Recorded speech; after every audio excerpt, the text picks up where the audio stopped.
Un programa muy interesante, yo diría que para tomárselo con tiempo. Esto no va a ser un programa, por así decirlo, de pasar el rato. Va a ser un programa de sacarle horas. Incluso yo animaría a nuestros oyentes a que llevaran una libretita y fueran tomando nota de muchas cosas, porque esto es como una clase magistral que no se escucha casi bueno, en la universidad menos, de hecho lo van a escuchar, y menos en una clase de historia. Yo recomendaría un libro de notas, porque tenemos con un chocolatito caliente, una buena tarde lluviosa ahora en invierno, escucharlo tranquilamente y tomando nota. Contamos con Julio, un gran investigador de temas religiosos, temas bíblicos. Un placer. Hola a todos, buenas tardes, buenas noches. Gracias por acordarse de mí e invitarme. Un placer estar con ustedes.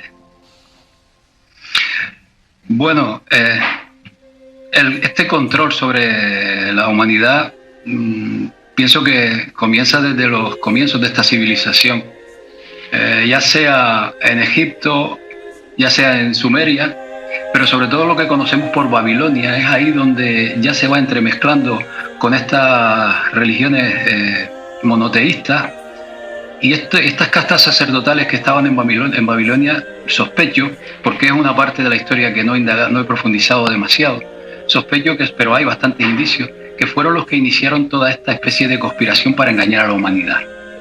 Esa parte, lo que respecta a mí, la tengo poco estudiada, y ya digo, hay infinidad de datos. Pero, dando un salto, lo que es a partir del Imperio Romano, sí que la he rastreado con bastante profundidad, y he descubierto, he documentado que aquellos emperadores que estaban manejados por lo que se conocía por los patricios, que eran apenas unas 30 familias, cuyo origen se dice que es etrusco, pero cuando se indaga la procedencia, la región de procedencia de estas 30 familias, hay muchas que se pierden, que no hay indicios de ningún tipo de dónde provienen. Muchas de ellas, algunas sí está documentado, pero otras no.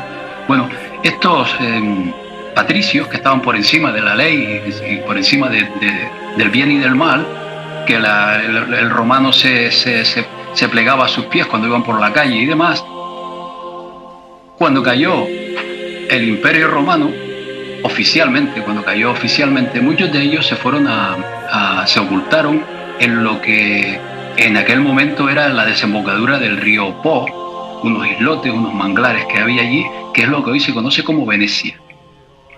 Bien, la gran incógnita, aunque está bien documentada, es cómo fue posible que de aquel desierto, por entendernos, surgiera lo que fue en la Edad Media el mayor poder económico y por tanto de influencia en toda Europa, que se fue labrando sobre todo a través de una potentísima flota marítima de comercio que viajaba a Oriente y se dedicaba a traer a Europa lo que eran especias, sedas y demás. Esta clase pudiente que surgió allí en Venecia, pues fue la segunda, porque antes estuvieron los templarios, que fueron creando lo que se conoce como la banca, más o menos los inicios de la banca actual. Digo actual con unos matices que sobre la marcha aclaro. Estas familias poderosas tenían influencia en toda Europa y se dedicaban sobre todo al préstamo, y además tenían una especie de servicio de inteligencia que se llamaba el Consejo de los 10, que se dedicaba a infiltrarse, esa es su clave principal, se dedicaba a infiltrarse en cualquier lugar de Europa para manejar lo que era el poder a través de esta información privilegiada, ¿no? Luego hubo una ruptura de un grupo, digamos, político en esa República de Venecia que se llamaban los Giovanni, cuyo mentor era un tal Paolo Sarpi, que lo considero uno de los personajes más importantes en la práctica, creo que de toda la historia de la humanidad, un tipo lúcido, un tipo brillante, que era el centro neurálgico de todo lo que se movió por entonces en Europa.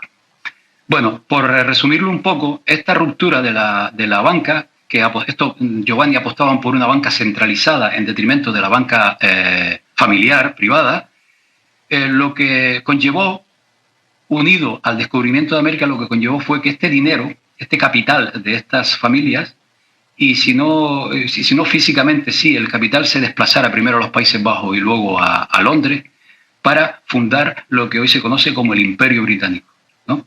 Hay documentación, podemos hablarlo, de quiénes fueron, cómo lo hicieron, cómo fundaron lo que es ahora mismo el mundo anglosajón, cuyo principal referente es, por supuesto, los Estados Unidos.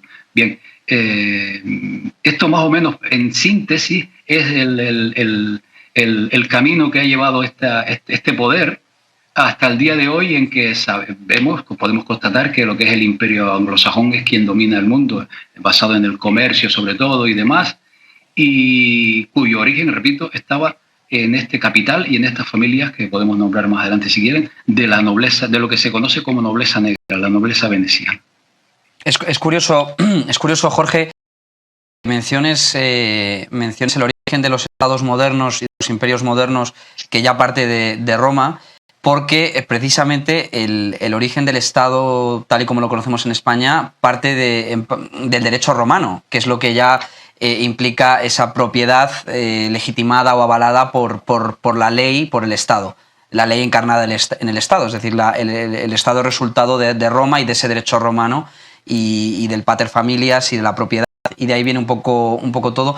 Y también, por otro lado, es curioso lo que has mencionado de que has unido al Imperio inglés, entiendo que también a la Iglesia anglicana con Roma, ya que muchas de las corrientes que tradicionalmente ha habido en España, ligadas a la derecha conservadora y al nacionalcatolicismo, precisamente lo ven en un término dual, un término de antagonismo.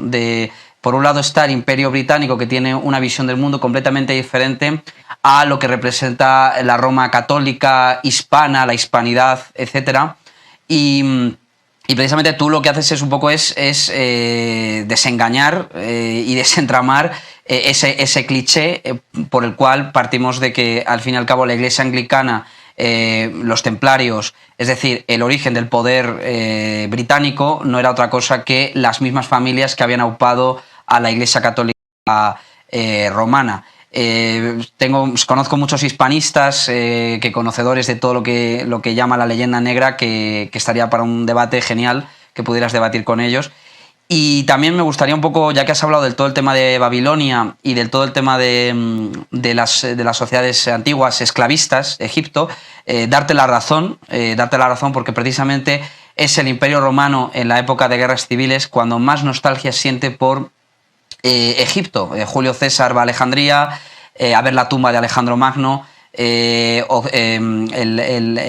la Roma imperial se venera esa época helénica de las satrapías, cuando Alejandro Magno va a la India y va a Oriente, y siente nostalgia también por ese Egipto de los Ptolomeo, que era un general de Alejandro Magno, y Alejandro Magno no deja de ser un gran admirador de Babilonia, que traiciona de alguna manera las tradiciones griegas al querer ser como ese dios, a ser adorado como un dios babilonio, y su admiración por el régimen de Darío. O sea que al fin y al cabo estamos viendo un imperio romano que admira a Egipto y a Grecia, que a su vez admira a Babilonia. O sea, estamos viendo un poco una copia de copias, y el feudalismo no es otra cosa también que esa nostalgia por Roma. El imperio sacro romano germánico de Carlomagno no es otra idea que volver a Roma, y podemos verlo también pues, en el Capitolio, en Washington, los símbolos. Podemos verlo en el fascismo de Mussolini y en el nazismo de Hitler, esa adoración por el culto solar y por el culto a Roma, paganismo. Y de verdad, pues darte la razón, al menos en lo que a parte histórica responde. Ahora, si te parece bien, voy a dar la palabra a Julio. Julio, no sé si estás de acuerdo con lo que se ha dicho. Sí, yo estoy en líneas generales, estoy de acuerdo con todo lo que venís exponiendo. Únicamente, pues, aportar un poco desde un punto de vista bíblico, que es supuestamente, aunque en realidad no, el fundamento de nuestra cultura occidental, supuestamente cristiana, de dónde viene esto del poder, ¿no? Y es que, pues, desde los orígenes de la humanidad, según nuestra cultura judeocristiana, ha habido un enfrentamiento entre dos linajes, entre los linajes adámicos de Dios, que siguen o procuran seguir su moral, y los cainitas, que son el linaje de Satanás. Y a partir de ahí ha habido un conflicto histórico continuo, pues que se muestra tanto entre Noé y sus coetáneos, como entre Abraham y los sumerios, entre Moisés y los egipcios, y Israel con Babilonia, con Persia y con Grecia, y ya al final con Roma. Y al final, en definitiva, lo que se ve desde un punto de vista retrospectivo es que pues hay un confrontamiento entre esto, entre lo que es los hijos de Dios, que en nuestra era vienen representados por la cultura judio-cristiana, y los hijos de los imperios, que al final es lo que la Biblia denomina la bestia. Es decir, la bestia es un imperio que domina las naciones. Y entonces hay una puja entre ellos, tanto por el control del poder espiritual como terrenal. Y entonces luego ha habido, respecto a lo que comentáis de esta secuencia de imperios, es decir, Egipto y Babilonia, sus descendientes ha sido Persia, de Persia ha sido Grecia, de Grecia ha sido Roma, y luego ha continuado con los anglo-venecianos, de ahí ha pasado a Estados Unidos, y ahora pues ahí es en lo que estamos. De hecho, estamos, yo creo, actualmente en un momento de transición del poder anglo, por así decir, de Estados Unidos a otro nuevo imperio que está resurgiendo. Nuevo viejo, quiero decir. Sí. No tiene nada de nuevo. Es lo mismo de siempre.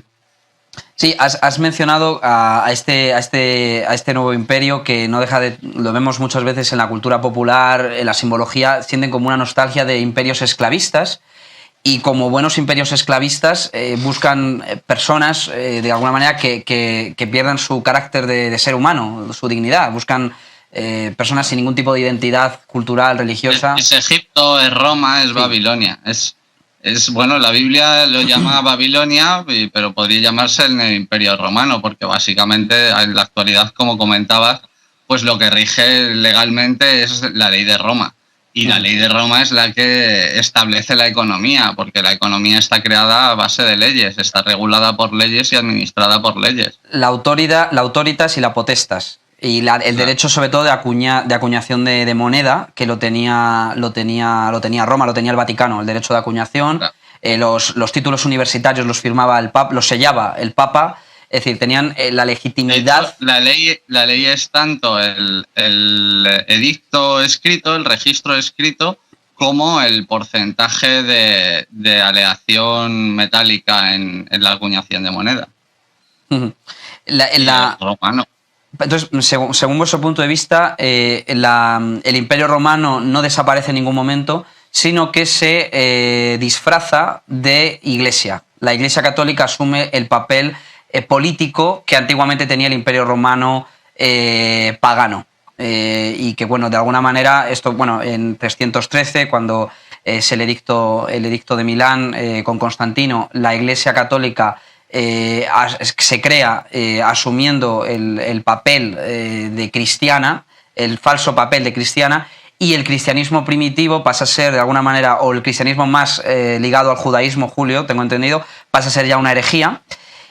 Tú dirías que cuando cae en el 476 el Imperio Romano, de alguna manera cae a nivel político, pero a nivel religioso perdura, y ese poder religioso se acabará convirtiendo de nuevo en político. No sé, corregidme si me he equivocado en algo. Sí, por ahí va. De hecho, Roma no perseguía tanto a los judíos como a los cristianos originales.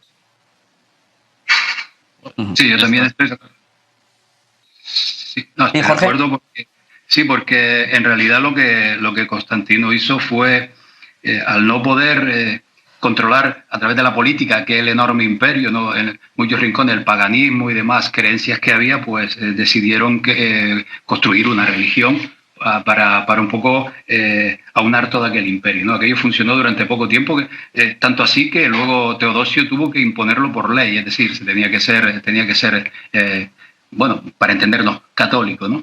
Y sí, estoy de acuerdo en lo que le preguntaba a Julio, el Imperio Romano se transformó en religión. Claro, si ellos comienzan con una mentira, lo normal es que luego resurjan, que quieran resurgir en base a esa mentira, porque ya la tenían, no solo la tenían construida, sino que en parte le funcionó. Y esa mentira es lo que ha funcionado, lo sabemos todos, durante toda la Edad Media, hasta hace muy pocos siglos, lo que es el control vaticano, es decir, el control del Imperio Romano sobre el mundo conocido. Lo que decías hace un momento, todo pasaba por el Papa. El Papa para mí sí, es un peón, no más, por encima sigue habiendo más poderes. El Papa es oficialmente el Imperio Romano, el emperador romano disfrazado de religioso, no es más. Sabemos muy bien cómo estos papas en la Edad Media se lucraban, se acaparaban territorios para sus familias. Bueno, lo tenían todo, nombraban reyes. Si un rey, al menos en el mundo católico conocido, no accedía al poder si no estaba bajo el permiso del Papa, ese era su enorme poder. Pero hay un detalle que es importante en todo esto, y es que ese derecho romano que imperó en la Edad Media, aunque durante un tiempo no existió, y fue la época en que, por ejemplo, la gente vivía mejor que nunca en los comunales y demás, porque no los aplastaba el poder del derecho romano, ¿no? Sí, en la Alta Edad Media. Claro, poco a poco fueron recuperándolo, pero hay un detalle que es lo que al menos yo he detectado, que es cuando esa ruptura, estos anglo-venecianos, al no poder, en aquel momento, hablamos de 1606 más o menos, al no poder desarrollarse en base a este derecho romano y parte del derecho canónico, lo que fueron fue construyendo lo que se entiende como la ley del mar, ¿no? La ley del almirantazgo. Y es por eso que hoy día el mundo del comercio, el mundo actual, se rige en base a la Black Law, que está basada sobre todo en esta ley del almirantazgo, ¿no? Eso es otra historia que Julio conoce muy bien, pero quería recalcar esa ruptura. Esa ruptura trajo consigo también que lo que es el derecho romano imperante y el derecho canónico un poco se fueran desplazando hacia lo que en realidad es el mundo anglosajón. El imperio anglosajón se forjó basado en el comercio marítimo, primero, y después en entrar en tierra, por ejemplo, cuando los procesos de los libertadores de América del Sur, al entrar en tierra, ellos lo que querían imponer siempre era el libre comercio. Es la base fundamental del imperio anglosajón, porque está sustentado en esta ley del mar, en todo lo que está relacionado con el comercio. Claro, eso sí, pero lo que pasa es eso, que el derecho mercantil realmente viene del derecho romano, que permitía tráfico de esclavos y todo tipo de vejaciones, ¿sabes? Es decir, eran como los dioses sobre sus gusanos y sobre sus animales. De hecho, los esclavos eran como animales. Entonces, eso es lo que tenemos ahora con el derecho mercantil. Lo único que se trata es de encubrir, por así decir, de darle un barniz. Esto del derecho romano como nueva forma de control de la población, y ahí está, bueno, el verdadero patriarcado, el pater familias, que podía hacer lo que quisiera con sus hijos, con sus hijas, podía tener esclavos. La propiedad de la tierra, además, según el modelo romano, era una propiedad siempre individual. No existía el concepto de propiedad colectiva, por ejemplo, de la tierra.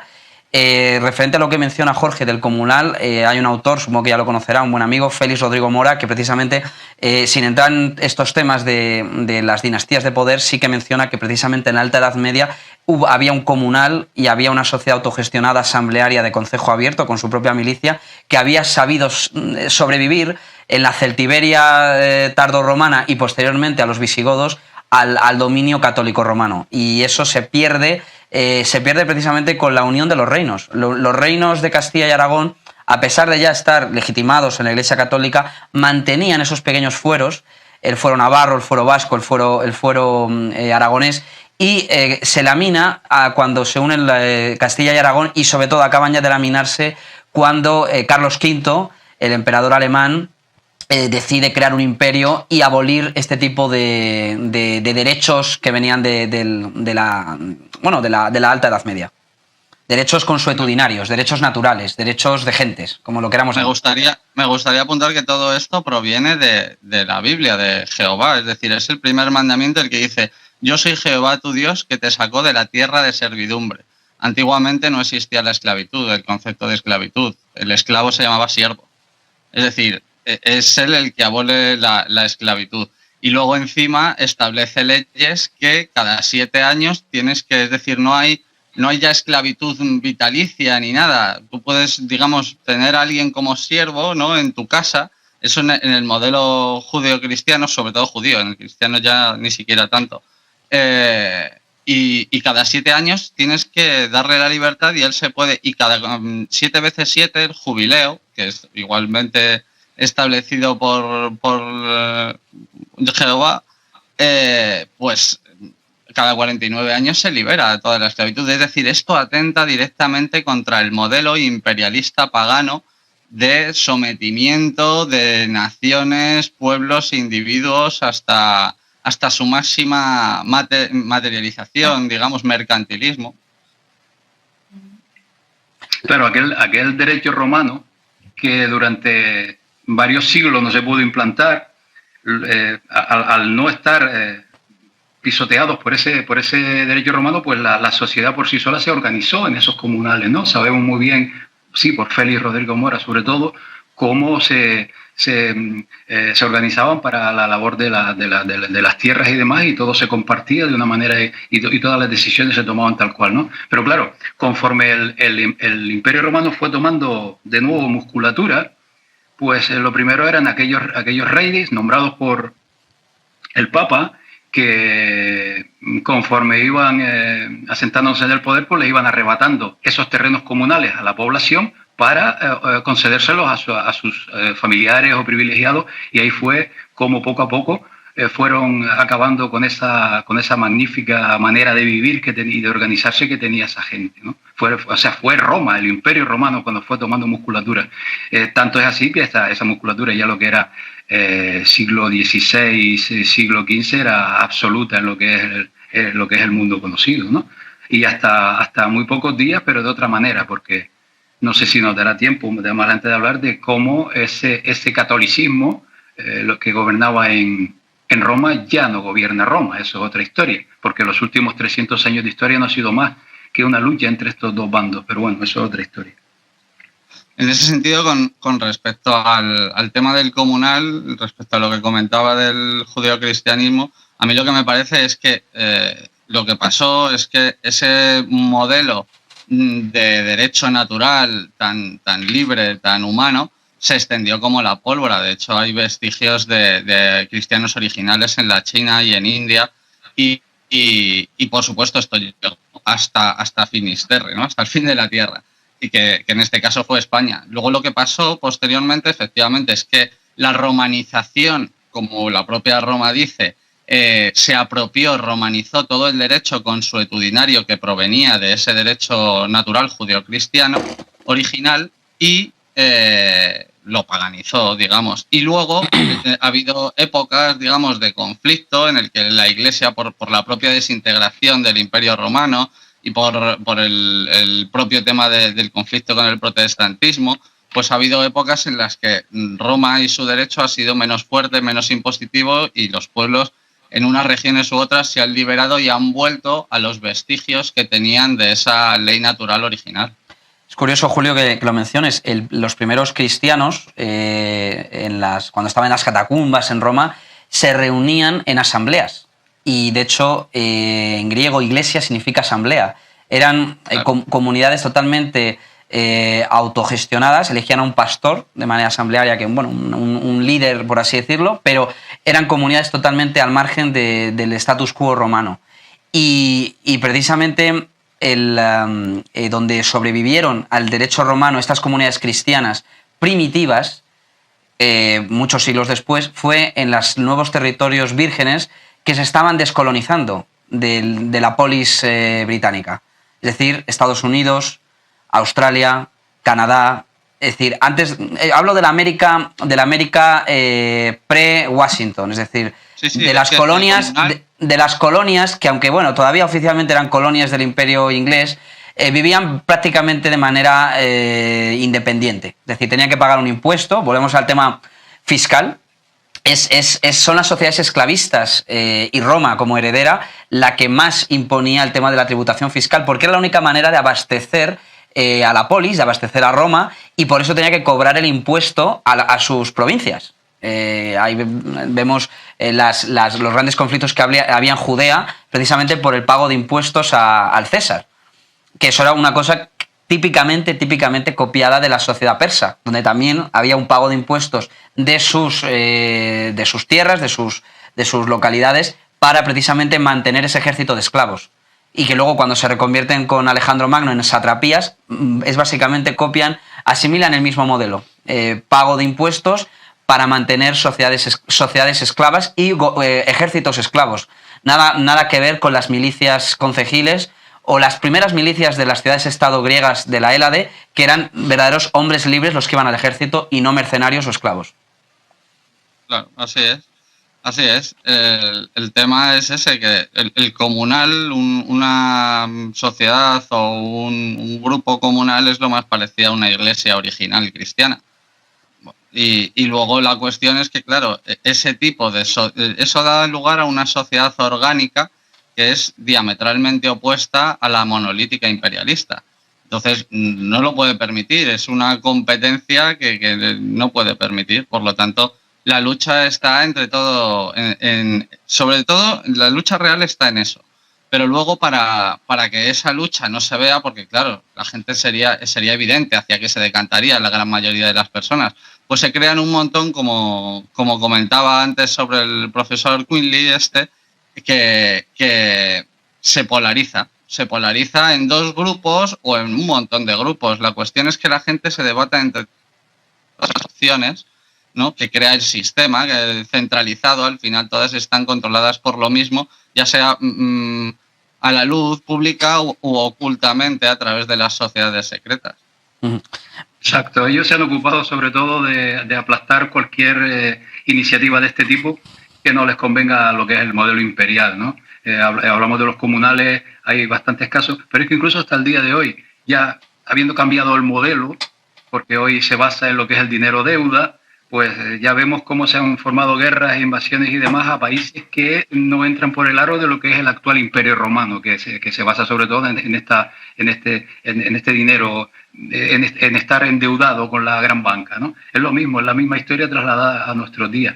Luego también hay otros acontecimientos en la historia. A mí me llamó la atención las investigaciones de Anatoly Fomenko, que me hizo ver, por ejemplo, que existía un enorme reino que se llamaba Tartaria, y que se desarrolló durante siglos apartado de cualquier contienda, de cualquier guerra, y aquella sociedad logró un desarrollo adecuado y vivían en armonía y demás, y cómo a la propia historia le conviene borrarla de la mente, de la memoria colectiva, y si indagamos sobre Tartaria no encontramos nada porque precisamente se han ocupado de borrar algo que pudiera servir de ejemplo a alguien, ¿no? Entonces, Tartaria de los tártaros.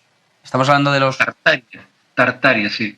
Sí, al norte al norte de lo que es Rusia, parte de Finlandia, Suecia, Noruega, creo recordar. Sí, el pueblo tártaro. Sí, pero lo que se habla del pueblo tártaro está muy mal enfocado, a conveniencia, por supuesto. Hay bastantes indicios de que aquello no era lo que nos ha llegado hasta nuestros días. Pasa un poco como con los házaros, pero a la inversa, ¿no? Exacto, sí, pues sí, un buen ejemplo. Sí, exactamente, a la inversa. No, allí se desarrollaron muy bien y lograron tener un nivel de vida adecuado para la época sin necesidad de contiendas ni de guerra ni nada. Era un pueblo muy pacífico, no tenía nada que ver con la guerra. Bueno, pues eso lo han borrado de la historia porque no conviene, ¿no? Lo que quiero decir es que si hoy, en el siglo XXI, siglo XX, ocurriese algo parecido que ha ocurrido, también intentan borrarlo de la historia de alguna manera. Esta vez manipulando y destinando desinformación sobre cualquier país que intente caminar por sí solo, salirse del dinero deuda. Es lo mismo. Esto no es que lo digas tú o yo, esto por ejemplo lo dijo Kennedy, ¿no? Es decir, que quien nos controla esas sociedades secretas repugnantes, pues se dedican a ocultar sus trapos sucios y también a deslegitimizar, y si pueden, ocultar a los que son buenos y hacen buena labor, incluso a quitárselos de en medio, como el propio Kennedy. Claro, hoy lo tienen más fácil con los medios de comunicación, lo que es la propaganda y la desinformación sobre todo. Satanizan, por decirlo de alguna manera, a cualquier país que intente asomar la cabeza y salirse del sistema. Hay bastantes también casos en lo que es la América hispana, de que ha habido gobernantes que han llegado al poder y han querido también sacudirse de encima tanto el poder del bando nacional católico como el poder del bando anglo-veneciano, y lo que han hecho ha sido acabar en la tumba o acabar con golpes de Estado, precisamente porque ellos entendían el modelo nacionalista en el mejor sentido de la palabra nacionalista, para entendernos, ¿no? Ellos querían lo mejor para su país y no se alineaban ni con unos ni con otros. Bueno, en Centroamérica, en América del Sur, bastantes datos de gente que ha querido que su país se desarrolle y no lo han logrado. Un caso importante que voy a tratar en breve más adelante es en el canal, es el de Paraguay, cuando la famosa guerra de la Triple Alianza era un país que se estaba desarrollando, que en el siglo XIX tenía ferrocarriles, tenía altos hornos, tenía telégrafo, en fin, un país muy bien desarrollado, y cómo Inglaterra ordenó a Brasil, a Argentina y a Uruguay a aplastarlo. Un genocidio del que poco se habla, lo que hicieron con Paraguay. Es un caso más de puede salir de este sistema imperante. Claro. Me gustaría preguntarte, un poco por volver a la Edad Media. Estamos hablando antes de la acuñación de moneda, de la banca, del papel que juegan los bancos, siempre unido a este poder romano, al Vaticano. Concedían títulos nobiliarios, y con ello castillo y tierras, a veces sin ningún tipo de mérito, o simplemente a cambio de ir a Tierra Santa y conquistar tierras para la Iglesia en Tierra Santa o en Oriente Medio, les daban un título y un castillo y una tierra en Europa a señores en Francia o a señores feudales en Castilla. Me gustaría también un poco hablar de las cofradías y sobre todo de la orden de los templarios, los caballeros los caballeros del templo, que por qué en un momento dado, de ser una orden más simplemente que va a proteger supuestamente a los peregrinos a Jerusalén, vuelven con tanto poder, con tantas riquezas, con tantos conocimientos, y la Iglesia Católica les da tantos privilegios, tanto como que les convierte en banqueros. Bueno, para mí las órdenes religiosas y sobre todo de caballería se crearon porque, por supuesto, estaría mal visto en aquel momento que lo que es el Imperio Romano tuviera ejército, es decir, estaría mal visto que el Papa tuviera ejército. Entonces lo que crearon fueron las órdenes sobre todo de caballería, llámese templarios, llámese caballeros de Malta, que también son casi de la misma época, y demás. E incluso ya poco más tarde lo que es la Compañía de Jesús, los jesuitas, ¿no? Entonces era la manera de que el emperador romano tuviera un ejército. Imaginémonos que una orden religiosa tenga un ejército, eso es imposible. Yo me imagino a estos señores elucubrando la manera de defenderse o de atacar lo que no les conveniera. Lo que hicieron fue esas órdenes de caballería, que es un tema muy interesante porque incluso llega hasta el día de hoy, ¿no? Claro. Bueno, pues era la manera. Me gustaría apuntar en ese sentido que es que el Vaticano y la Iglesia Católica siempre ha hecho lo mismo, porque se habla de que la Iglesia no mató tantos con la Inquisición y no quemó tanta gente, ¿no? Si es que la Iglesia de por sí, muy pocos, si lo mandaba a hacer a los poderes políticos. Claro. Entonces, se ocupaba el gobernador y demás. Perdón, Jorge, sí, continúa, por favor. Sí, no, le decía que bueno, tu pregunta les permitieron todo esto porque era la manera que ellos podían actuar en la sociedad sin que directamente en guerras, en expolios, porque muchas veces el tema de las cruzadas de no fueron más que expolios, ¿no? Podían meter su mano, por decirlo de una manera sencilla, en la sociedad sin que se viera. Eran las órdenes de caballería, era a través de los señores feudales y demás que expoliaban tierras, asesinaban o emprendían guerras y demás. Ese es el motivo principal por el cual le dieron bastante poder a los templarios. ¿Y qué pasa a los templarios? ¿Por qué al final se vuelven contra la Iglesia o la Iglesia se vuelve contra ellos? Porque un poco yo podría decir, corrígeme si me equivoco, que ahí empieza un poco esa falsa dicotomía entre el poder anglo-británico, anglo-imperial y Roma. Entonces, me gustaría saber también un poco qué opinas tú sobre la masonería y su relación, si tiene alguna relación con los templarios o no tiene, como se especula, y un poco a partir de qué momento y por qué hay esa ruptura entre la Orden del Temple y el Vaticano. Bueno, hay un dato bastante revelador, y es que 3 años después de que fueran prohibidos o desmantelados los templarios, surgió en Venecia lo que se conoce como el Consejo de los 10. No es casualidad que haya sido solo 3 años después. ¿Qué significa esto para mí al menos? Significa que al no tener esa herramienta, por llevarlo de alguna manera, que eran los templarios, pues ellos idearon otra un tanto diferente, porque aquella consistía, como decía al principio, en lo que era la infiltración, los servicios de inteligencia. El Consejo de los 10 era una especie de servicio de inteligencia que disponía de infinidad de gente por toda Europa. Cambiaron las tácticas, ¿no? Yo veo ahí la mano de Venecia con el tema de los templarios. Ellos adquirieron tanto poder que tal vez se les fuera de las manos a lo que era Roma. Y sabiendo cómo actuaban los venecianos por detrás, porque ya por entonces incluso estos venecianos en aquellos siglos ya estaban en Inglaterra y ya estaban endeudando a Inglaterra con el rey Eduardo III, estamos hablando de 1300 más o menos, sabiendo cómo trabajaban ellos, yo puedo llegar a la conclusión de que estos templarios ya estaban un poco inclinados o infiltrados por este poder veneciano. Y de ahí que Roma se fijara y se diera cuenta de que, además del poder impresionante que estaban adquiriendo, que las pautas que seguían los templarios no eran las adecuadas para la Iglesia romana. Esa es mi impresión, ¿eh? Yo no tengo datos definitivos de este tema, simplemente es una conclusión en base a reflexiones y demás.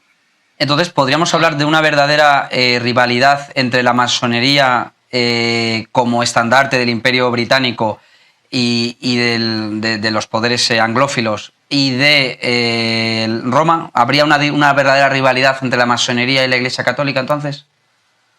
Para mí, sin duda.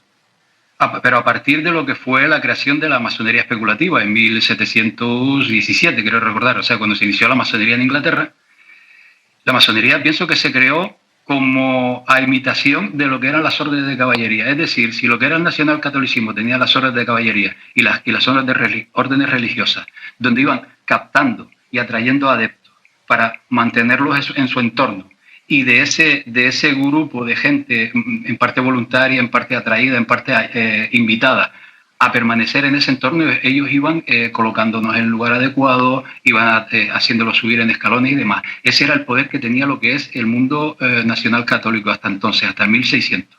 ¿Qué hizo esta ruptura? Esta gente, lo que es el mundo anglosajón, no solo por el protestantismo, que sería otro tema aparte a tratar de cómo lo manipuló Venecia, no lo inició, ojo, digo lo manipuló. Esta parte del protestantismo lo que creó fue una herramienta similar a lo que es las órdenes de caballería y las órdenes religiosas, y creó la masonería especulativa, con el mismo objetivo, atraer adeptos, tener captadas a la gente que más le convenía, y conforme les interesaba, pues iban ascendiendo o iban colocando en cualquier sitio.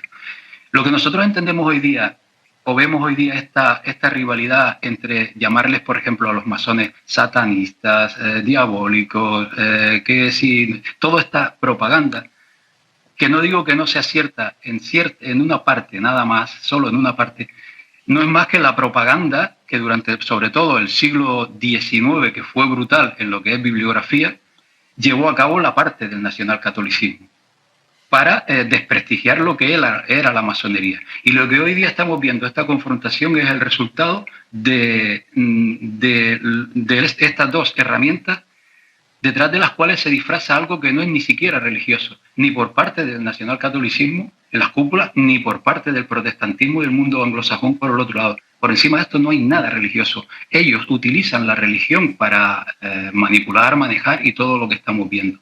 Entonces este es el sentido de la creación de la masonería, ¿no? No solo eso. Por ejemplo, cuando se creó la British East Company, que es la Compañía Británica de las Indias Orientales, que es la base fundamental del enriquecimiento del Imperio Británico, las normas decían que solo podían entrar masones. Es decir, ahí solo entraba masonería. ¿Por qué? Porque estaban creando ese caldo de cultivo, estaban creando lo mismo que hacía el nacionalcatolicismo, lo estaban haciendo en el Imperio Británico. De ahí la división actual que vemos entre estos dos bandos, el bando más católico y supuestamente conservador, y el otro bando de la masonería, que aunque también tiene su parte conservadora, más bien es la que está hoy día, pues por ejemplo, llevando a la sociedad todo esto de la ideología de género y demás, ¿no? Y fue también en otro momento quien propagó las ideas de la independencia de las repúblicas, en lo de libertad, igualdad y fraternidad, y el modelo centralizado y todo esto. Yo lo veo como dos herramientas confrontadas, similares, donde por encima no hay religiosos, sino gente que controla el mundo. Jorge, una pregunta. Entonces, podríamos, tú dirías que, es que hay algo que no acabo de entender. Si supuestamente la masonería, que representa los intereses de Inglaterra y del Imperio Británico y de toda la anglosfera política, y son unos intereses contrapuestos al continente, es decir, al poder romano, al Vaticano, y supuestamente sí existe verdaderamente esa diferencia, ¿cómo es posible que fueron creados la masonería por estas familias anglo-venecianas, las mismas que habían potenciado al Vaticano? O sea, un mismo amo crea, por así decirlo, dos perros de pelea entre ellos. Lo que fue el poder anglo-veneciano era un concordato, un acuerdo entre familias de linajes papales y familias que provenían de lo que era el Imperio Romano, como decía antes, por una parte, y por otra parte hubo familias que llegaron de Oriente. Se dice que fenicios, no está claro, pero llegaron de Medio Oriente a aquello que era Venecia. Esto fue conformando ese poder. El poder era entre los linajes papales, lo que eran los papas, las familias papales y aquellas familias emergentes con el modelo bancario y sobre todo con el tema del comercio. Hasta 1606 fueron uña y carne. En 1606 lo que ocurrió fue lo que fue ¿cómo se llama? La excomunión, aunque tiene otro nombre, de Venecia por parte del Papa. Fue la ruptura, porque aquella gente reclamaba, por parte sobre todo de Pablo Sarpi, que era católico, es curioso, reclamaba un giro social, ¿no? Entonces no es que sean las mismas familias, eran otras. Es decir, por ejemplo, las familias que forjaron el Imperio Británico, muchas provienen de Persia, por ejemplo los Pallavicini o los Aldobrandini. En parte los Farneses también provenían de Persia. No eran linajes papales, aunque también los Farneses estuvieron en el papado.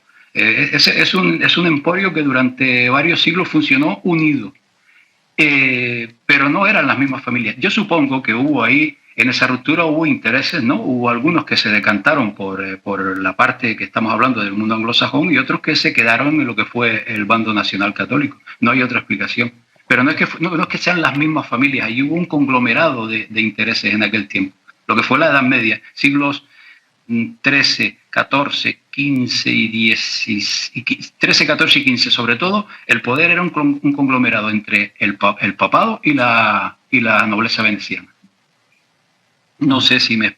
Sí, no, entonces lo digo porque hay personas que piensan que es lo mismo, que forma parte de un todo. Julio creo que sigue esa tesis más bien de que catolicismo y masonería vía templarios o vía familias de origen, de estas familias de otros orígenes que comentabas, al final parten de una misma comunión y es lo mismo la masonería que la iglesia. Pero luego está la otra tesis que dicen que verdaderamente son dos poderes enfrentados actualmente desde ese cisma interior, desde ese cisma familiar. Y era un poco por aclararlo, si la masonería y la iglesia era lo mismo o si eran dos ramas de poder enfrentadas. Si me permite, antes que intervenga Julio, un detalle sí. Nada más. Los templarios utilizaron la masonería, que supuestamente la trajeron posiblemente de Egipto, ¿no? Utilizaron la masonería en su más genuina razón de ser, es decir, ellos le trasladaron a ciertas personas esos conocimientos un tanto ocultos de cómo, por ejemplo, se labraba la piedra, en el sentido de cómo hay que labrarla, de cómo se construían esas maravillas que tenemos por toda Europa. Había que iluminarlas, en qué lugares telúricos casi siempre había que construirlas y demás. Ese conocimiento, que se basaba en grados, ya sabemos, aprendiz y demás, ¿no? Ese conocimiento que estuvo presente en lo que fueron los templarios, pero en mi opinión, no he podido constatar nada más, no iba más allá de eso. Las logias eran las chozas, las chabolas donde se reunían estos canteros, ¿no? Y allí pues preparaban sus trabajos y demás. Con el paso del tiempo esas logias, debido a la persecución de la iglesia, pues allí se fueron tramando otras historias, eso es otra historia. Pero durante el siglo XVI y XVII la masonería apenas existía. No había prácticamente nada. Con la desmantelación de los templarios también un poco fue desapareciendo ese tema. Hasta el momento en que este bando anglo-veneciano la hizo resurgir con otros propósitos. La misma estructura, muy similar, ¿no? Y luego la llenó también de contenido ocultista y demás. Pero en mi opinión, los templarios utilizaban la masonería, no sé si Julio tiene otra información, solo para el tema de lo que eran las construcciones y ese conocimiento que se ocupaba mucho de guardarlo muy bien para que no trascendiera. Y fue a raíz de su cisma o sus problemas con el Imperio Romano, con Vaticano. A partir de la persecución a los templarios, ellos es cuando se agrupan en logias, ¿no? Por así decirlo. Sí. Como un mecanismo, o sea, crean las logias como un mecanismo de salvarse de la persecución y quema que hacía la Iglesia y hacia ellos. Claro, la logia no es más que digamos la choza, la chabola, donde se reunían en los lugares de construcción. Eso es la logia. Luego eso fue derivando de lo que acabas de mencionar. Es decir, bueno, os comento entonces. Julio, a ver, sí, Julio. Según lo veo, los templarios no aparecen de la nada, sino que provienen de otras órdenes preexistentes, como son las cistercienses, que a su vez provienen de otras órdenes preexistentes monacales. Entonces, los templarios provienen de... O sea, la masonería moderna proviene de los templarios, porque la masonería original proviene de las escuelas de misterio de Egipto y Babilonia, principalmente, pasando por todo el resto de los imperios, en Persia y en Grecia igual. Es decir, son los constructores de templos antiguos, del paganismo. Y por eso son los constructores de catedrales católicas, obviamente. Entonces, la masonería empieza cuando se excomulga y se condena a Jas de Molay y se disuelven los templarios, ¿no? Y lo que pasa cuando se disuelven los templarios es dos cosas. Por un lado, la flota, el grueso de la flota templaria, que era de las más poderosas de la época, pues se va a Escocia, donde son acogidos por el rey de Escocia, la familia Sinclair. Esta familia Sinclair también estaba excomulgada por el Papa, lo que pasa es que, claro, como había distancia, pues estaban seguros allí. Y esta familia, este rey, los acogió encantadísimo de acoger a sus órdenes, por así decir, a una de las mejores flotas con los guerreros de élite más capacitados de la época. Entonces, estos luchan para él y sobre todo ganan una batalla que es la batalla de Bannockburn en 1317. Y a raíz de eso los honra renombrándolos caballeros de la Orden de San Andrés del Card. Y ahí comienza la historia de la masonería moderna y sobre todo del rito escocés, que pasaría a estar asociado a los anglo-venecianos. Entonces, lo que yo veo respecto al catolicismo, por así decir, el anglicismo e incluso con el islamismo, es que son opumismos. Es decir, parece que se oponen, pero son exactamente iguales unos a otros. Ambos todos en contra de los textos, ¿no? Ocultando los textos, porque a diferencia de los anglicanos, el anglicismo también es un poco como el Papa, ¿no? Es mi palabra, no la de los textos. Y bueno, el Islam obviamente va en contra de los principios cristianos. Y entonces lo que pasa es que se monta, por así decir, un teatro, una mascarada, en la cual en principio es original. Se entiende que la mascarada empieza de un modo original con dentro de lo que es el catolicismo romano, pues una escisión, una secesión, como puede ser la de los venecianos, ¿no? Y a raíz de ahí se produce un conflicto, digamos, un enfrentamiento soterrado entre lo que podría ser, por así decir, las facciones templarias a través de la masonería, que representan la facción anglo-veneciana, que trata de hacerse con el control del Vaticano, y la facción más tradicionalmente romana, que estaría representada un poco por los caballeros de Malta. Al final, si vemos, la masonería sigue la misma estructura de las órdenes de caballería católicas. Básicamente lo mismo, y de hecho la opuesta a la de Escocia, que es el Gran Oriente, estaría supuestamente controlado por Malta, pero la cuestión es que ya hemos llegado a un punto en el que están unidas, es decir, una se ha impuesto sobre la otra, y ya sabemos quién, porque quién controla ahora el Vaticano. Entonces, por otro lado, lo que pasa con los templarios, precisamente, bueno, a todo esto, si la masonería proviene de los templarios eran católicos, ¿no? Luego la masonería tiene unas raíces, la masonería moderna tendría unas raíces católicas, ¿no? Escindidas, sería una escisión del catolicismo, una escisión ocultista.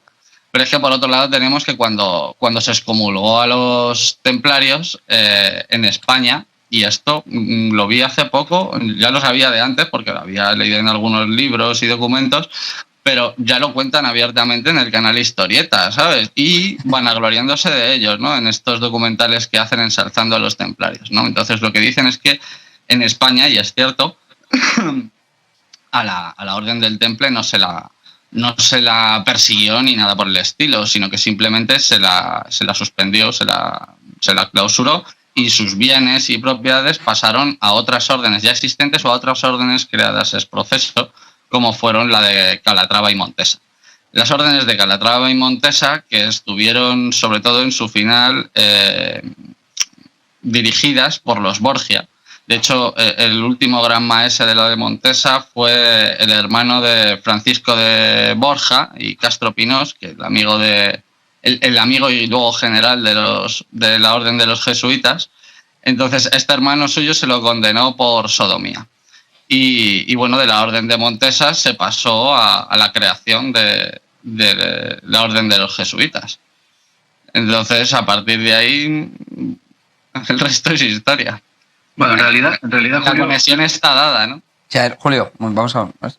no, en realidad lo ha contado, coincidimos. Lo que pasa es que él lo explica de una manera y yo lo explico de otra y con ciertos matices nada más. Yo creo que coincidiremos en lo que fue un periodo en que la masonería apenas tenía incidencia, a eso me refería. Tras la desmantelación de los templarios y todo el tema de los Sinclair y demás, por supuesto, pero lo que era la incidencia en la sociedad no la tenían, a eso me refería.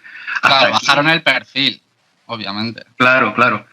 Hasta que en 1717 la volvieron a fundar en lo que fue la Gran Logia de Londres, ¿no? Pero con otros propósitos, esa es la diferencia.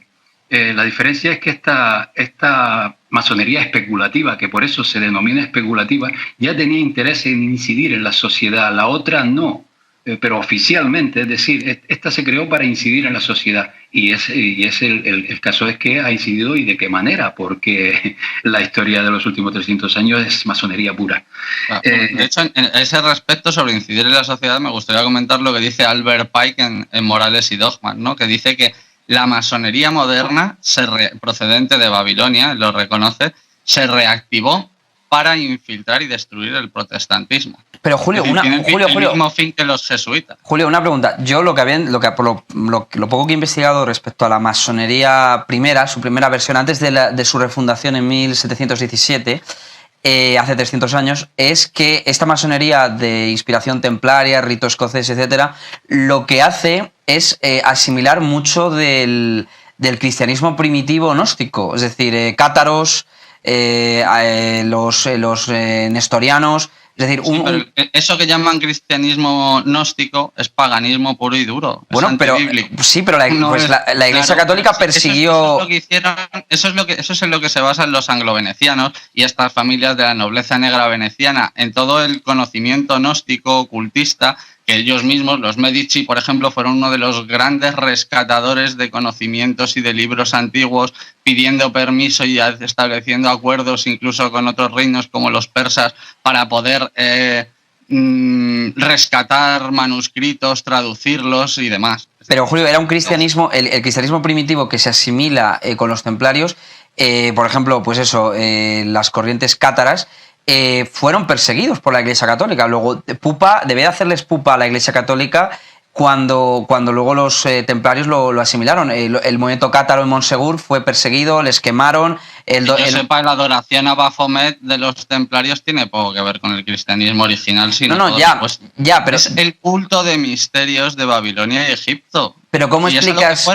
Se llaman templarios porque fueron al templo, a la explanada del templo, y les dieron permiso los generales del Islam, curiosamente, a pesar de ser tan opuestos al catolicismo o a lo cristiano, y lo que fueron es a rescatar los libros que estaban enterrados bajo las ruinas del templo.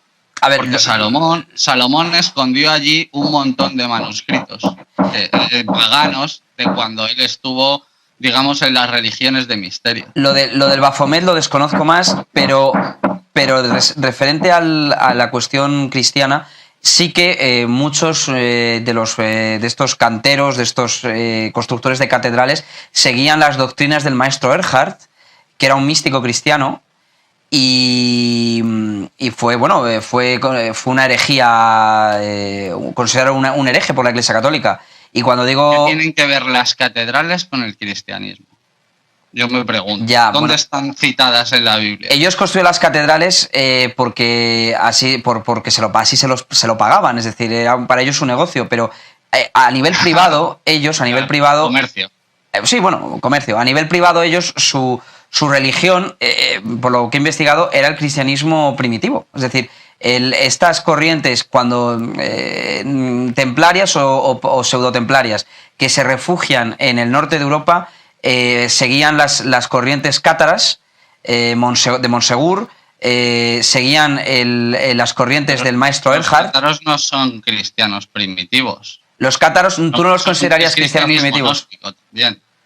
Tú no los considerarías a los cátaros ya, pero no son cristianos primitivos a nivel histórico porque acontecen mucho después. Hay siglos y siglos de diferencia. Sí, pero ya me refiero, pero a nivel histórico sí. Pero en cuanto a las doctrinas que ellos enseñan, ¿tú no las ves similares a los cristianos primitivos? Para nada, no. Es un cristianismo gnóstico, más afín al cristianismo original, pero no un cristianismo original. Es como, por ejemplo, si dijéramos ¿cómo se llaman estos? Que los de los manuscritos del Mar Muerto. Esenios. Sí, los esenios, ¿no? Pues diría que los esenios son un judaísmo original. Pues no. Bueno, se ha especulado que Jesús pudo estar con ellos en sus épocas en el desierto. Especulaciones más. Así es como se desvía la doctrina original hacia doctrinas falsas. Esto es lo que la Biblia llama fornicación. Es decir, fornicación no significa, no tiene connotación sexual principalmente en la Biblia. Simplemente es la perversión de las palabras y de la doctrina.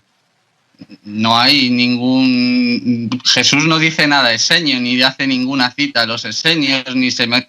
Bueno, vamos a ver, igual de que hecho, tampoco... Jesús casi le recrimina a todos los judíos que no están, a los samaritanos, a los sabateos, o sea, a los sabateos no, a los saduceos, sobre todo a los fariseos. Les recrimina que no están siguiendo la doctrina original. Los esenios, precisamente, si se caracterizaron de algo, era por su pureza. Es decir, ellos buscaban huir de esa sociedad ya judía que consideraban corrompida por los fariseos. Eso es decir, se dice. Era una secta, no, pero voy a decir, era una secta, es como si me comentas, los evangélicos, cristianos, ¿son un todo? Pues no, hay diferentes corrientes. Los adventistas, están los baptistas, los amis, los mormones, los montones. Hay muchas sectas. Entonces, bueno, pues era una secta más, pero dentro de lo que estaba, precisamente huían al desierto para no... Lo que llaman sectas también son iglesias, es decir, son lo mismo que la Iglesia Católica. Son confesiones dentro de un mismo credo.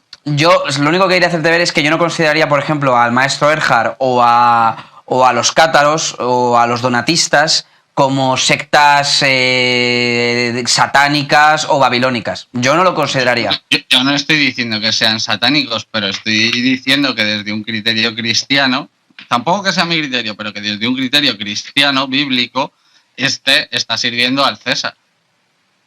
¿No? Porque Jesús no le ha pedido que construya catedrales para ningún papa ni para ningún hombre.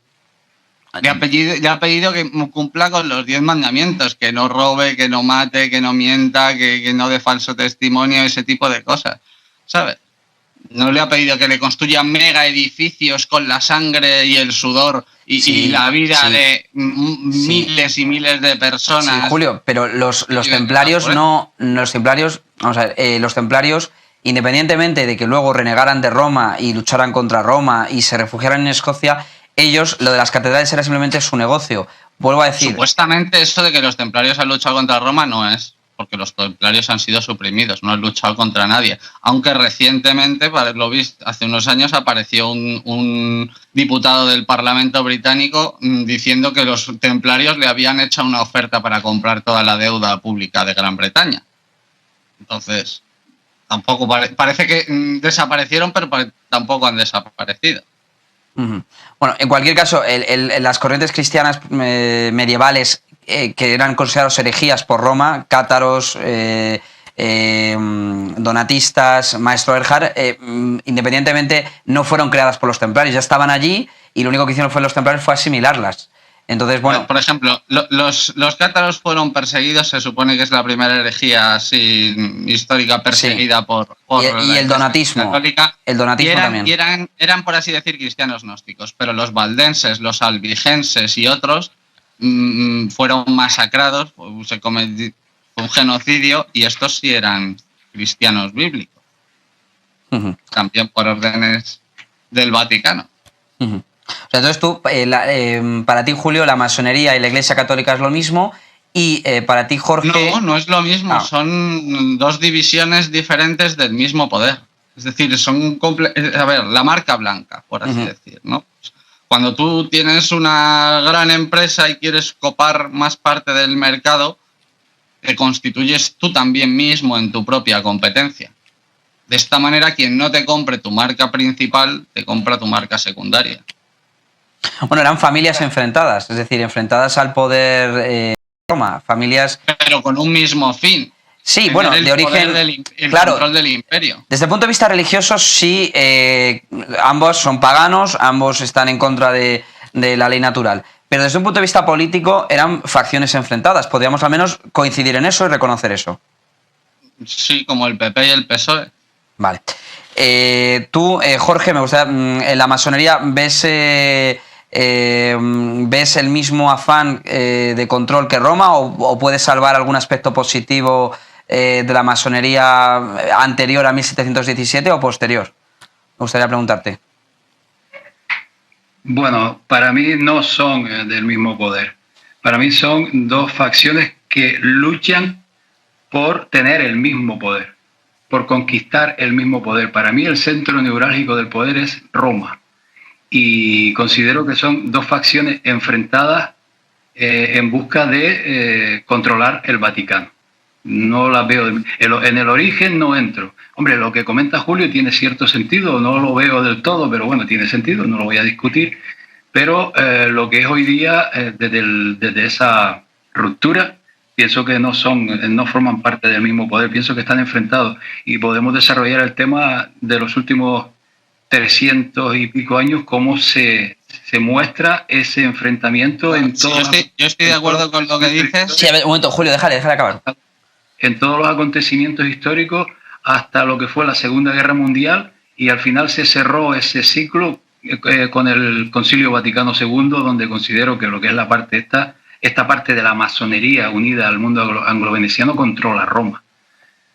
Eso así lo veo. En los aspectos religiosos no entro porque estos temas no los he indagado bajo aspectos religiosos, sino más bien en el poder que podían tener estos grupos religiosos. Claro, es que Julio lo quiere orientar más a la cuestión religiosa, pero Julio, si te parece bien, vamos a centrarnos en la parte histórica. El trasfondo es completamente religioso. Esta gente sigue unos cultos religiosos milenarios y esto es el trasfondo de esto es no religioso. Ellos le dan un enfoque religioso. Yo creo que el trasfondo es de poder. El trasfondo es espiritual y es por eso el tema del poder. Julio, pero me gustaría centrar el debate en la parte política histórica. Un momento que comente.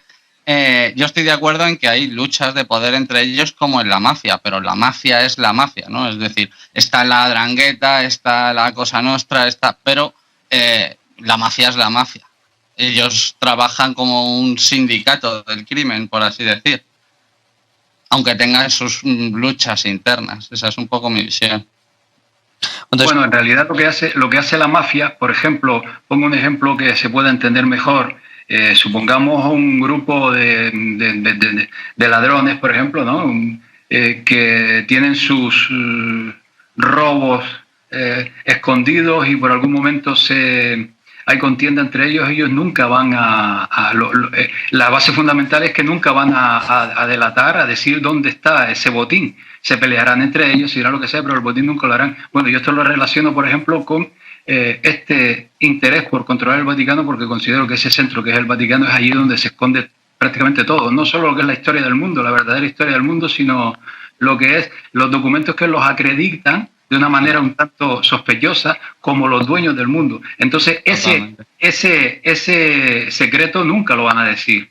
Lo que hacen es escenificar todo lo que vemos, todas estas contiendas, todos estos enfrentamientos, pero ese secreto nunca lo van a decir, ¿no?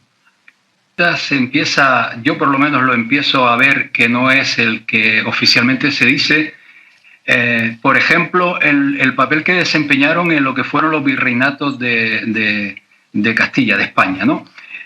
Hay una máxima de lo que es el colonialismo, aunque alguien me puede decir que lo que eran los virreinatos no era colonialismo, al fin y al cabo son denominaciones, ¿de acuerdo? No entro en eso. Pero hay una máxima del colonialismo que te dice que uno de los fundamentos básicos para controlar a una población es que les despojes de todo lo que es el enraizamiento, su amor a la tierra, sus costumbres y demás. Bueno, los jesuitas en Iberoamérica hacían lo contrario.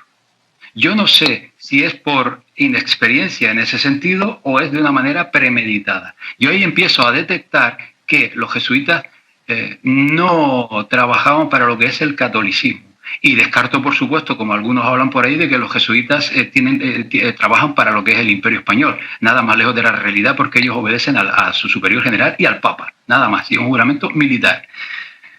Para mí los jesuitas han hecho una obra colosal. En contra de la humanidad, por supuesto, pero si nosotros podemos ver lo que hace, por ejemplo, digamos, no sé, un mafioso, y podemos catalogar lo que ha hecho el mafioso como colosal, aunque discrepemos, por supuesto, y lo haga en contra de la sociedad. Me refiero a colosal en que su trabajo ha sido inmenso, espectacular. El papel de los jesuitas ha sido definitivo, porque el valor, la clave de su éxito está en que juegan a dos bandos, es decir, te insinúan algo y hacen lo contrario. Sus propios documentos oficiales te lo dicen, que han de situarse al lado de un rey, al lado de un poderoso, al lado de una viuda para cuando fallezca le entregue todo a ellos, al lado del rey para insinuarle, para asesorarle y demás. Bueno, vemos todo a lo largo de la historia, vemos que junto a los personajes más importantes siempre había jesuitas. Entonces el papel es fundamental. El jesuita que está al lado de ese rey o al lado de ese sujeto no es consciente tal vez del papel que está haciendo, pero él está obligado a trasladar toda esa información a su superior general. Y es ahí donde, en base a la información que sabemos que es fundamental, la información es poder. En base a esa información, pues, luego toman decisiones que han logrado que cambie el devenir de la historia en muchos acontecimientos. Ese papel de los jesuitas es fundamental. Eso en un principio. Recordemos, por ejemplo, que nada más fundarse se desplazaron a China y a Japón. A China, pues, dejaron atónitos a aquellas familias del poder en China con temas de astronomía y demás.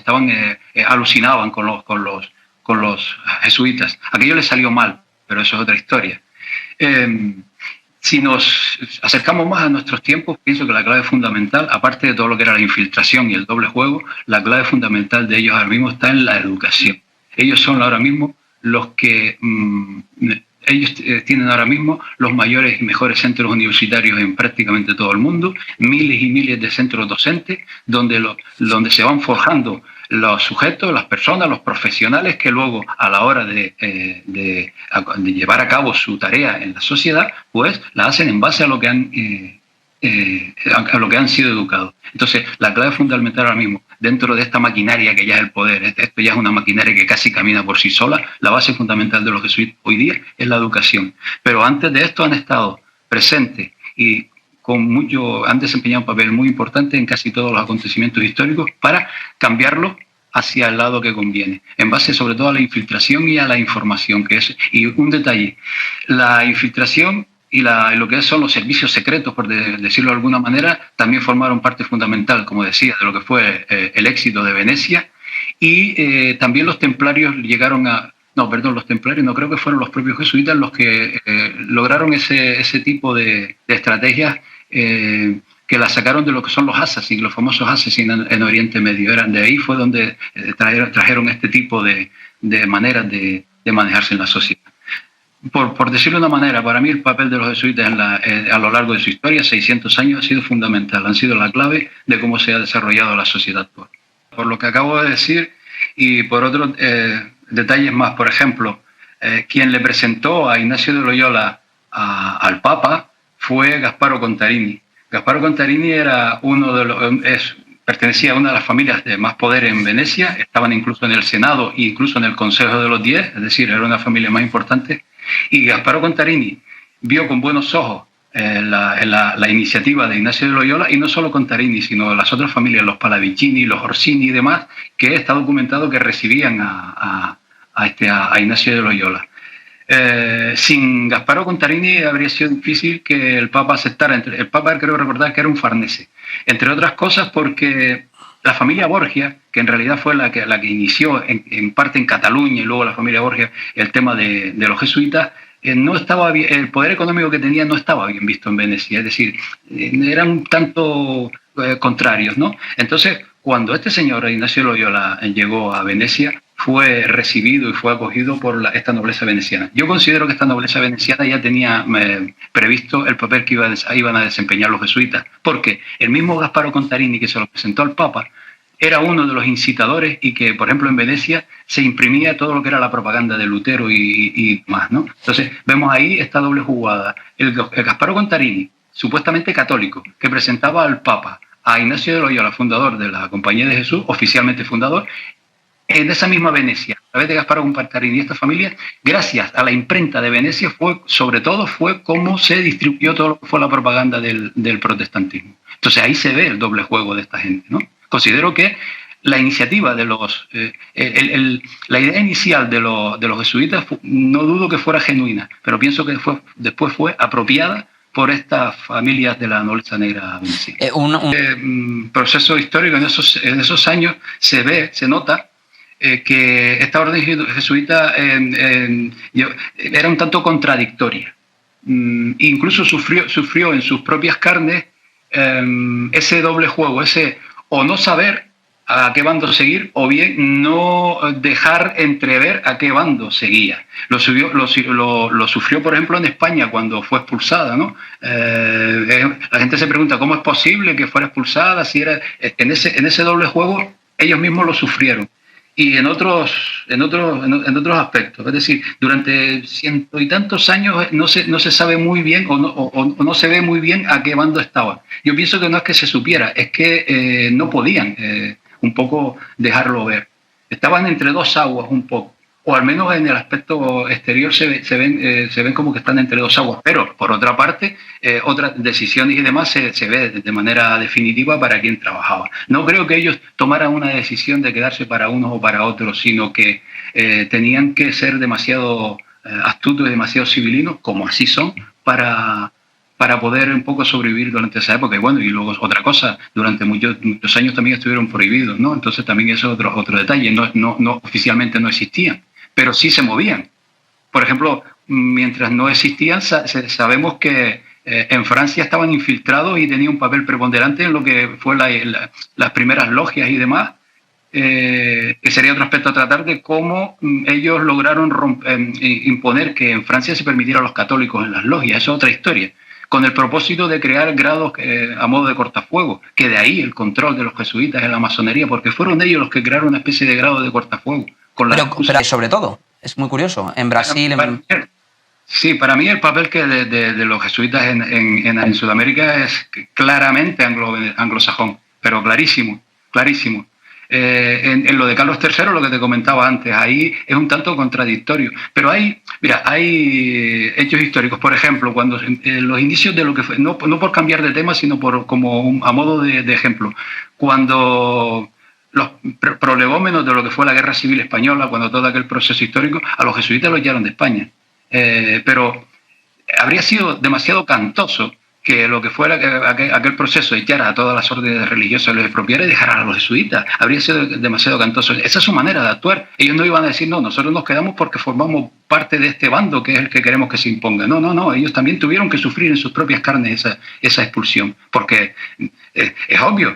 Y dice, bueno, ¿por qué echan a esto y a unos no? Entonces, ellos saben jugar a esos dos bandos. Pero te digo, definitivo, ellos se quedaron del bando anglo-veneciano. Está incluso documentado por historiadores católicos, como te decía, que ellos llevaban información a Londres. Cuando vemos, por ejemplo, a qué se dedicaban los jesuitas en Iberoamérica o en cualquier lugar, hay cartas del propio Ignacio de Loyola que les dice a a sus jesuitas, desplazados en México, desplazados en Argentina, en Uruguay, donde fuera, que documentaran incluso el pájaro que se mueve, es decir, para no desarrollar todo lo que les pedía, todo, absolutamente todo, toponimia, conocimiento, geografía, costumbre, absolutamente todo lo documentaban, y esa información, repito, información en mayúsculas, que es vital, imagínense aquellos siglos lo que era la información, esa información es la que les servía a ellos para controlarlo todo. Esa información llegaba toda, por supuesto, a su centro de mando, y allí deliberaban cómo tenían que desarrollarse. Entonces ahí pues se puede entender que ellos jugaran a doble juego, cómo podían ordenar a uno de ellos, llevar a cabo cualquier asunto junto a un rey. La otra mano decirle al otro que provocara cualquier situación para esa fricción que luego ellos controlan. Así funcionan los jesuitas. Eso es historia, no lo digo yo. Es por conspiración. Los hallaron por conspirar. Eso por un lado. ¿Y el Vaticano? Es que lo que ocurre es que cuando indagamos en lo que fue el Congreso de Viena en 1814, comprobamos que casi todos los requisitos de los jesuitas fueron aprobados. Fue ahí donde los jesuitas ya se volvieron a infiltrar en el Vaticano. Pero ahí fíjense una correlación de fechas, una cronología. Recuerden que Napoleón secuestró al Papa, ¿no? Lo tuvo, creo recordar, que 10, 11 años secuestrado. Pasado ese tiempo, tuvo una reunión con él y ya los jesuitas estaban expulsados. Al poco tiempo de la reunión, el Papa permite de nuevo a los jesuitas.